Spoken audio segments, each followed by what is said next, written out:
পশ্চিম বর্ধমান জেলার দুর্গাপুর জুড়ে বহু অঞ্চলে এখনো ঘন জঙ্গলে পরিপূর্ণ। এখানে বহু জঙ্গলেই এখনো দেখা মেলে শিয়ালের। শোনা যায় আগে এখানে হায়নাও বিরাজ করত, কিন্তু দীর্ঘ বছর হয়ে গিয়েছে তাদের আর দেখা মেলেনি। বৃহস্পতিবার সকালে অবশ্য এই কথা ভুল প্রমাণ হয়ে গেল।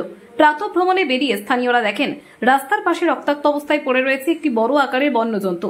প্রথমে অনেকেই বুঝতে পারেননি এটি কি। খবর পেয়ে এলাকায় জমতে থাকে ভিড়। পরে তারা বুঝতে পারেন পথ দুর্ঘটনায় মৃত্যু হয়েছে হিংস্র হায়নার। আর এই ঘটনাকে কেন্দ্র করে ব্যাপক চাঞ্চল্য ছড়িয়ে পড়ে পশ্চিম বর্ধমান জেলার দুর্গাপুর ইস্পাত নগরীর ৮ নম্বর ওয়ার্ডের এটেরিয়া রোড এলাকায়। খবর দেওয়া হয় বন দপ্তরে। বন দপ্তরের কর্মীরা এসে মৃত হায়নাটিকে উদ্ধার করে নিয়ে যায়। মনে করা হচ্ছে এটেরিয়া রোড সংলগ্ন জঙ্গলে হয়তো খোঁজ মিলতে পারে আরো হায়নার। আমরা একটা খবর পেয়ে এসেছিলাম এখানে, যেরকম হায়না এরকম রোডে অ্যাক্সিডেন্ট হয়েছে। তো এসে দেখলাম যে হ্যাঁ সত্যি অ্যাক্সিডেন্ট হয়েছে।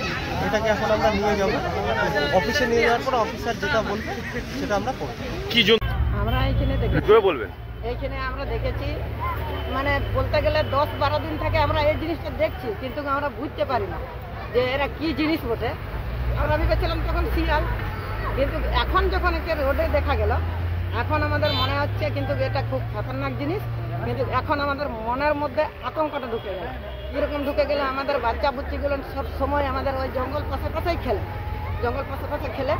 এখন খুব আমাদের আতঙ্কটা ঢুকে গেছে। এই জন্তু আগে দেখেননি? না, আগে দেখি না, মানে আগে মানে এই জিনিসটা দেখিনি। এই এখন দেখলাম বলে এখন ভয় লাগছে, ভয় লাগছে। মানে মনের মধ্যে আতঙ্কটা হয়ে যাচ্ছে যে আমাদের বাচ্চা তো এই জঙ্গলের পাশেই খেলে।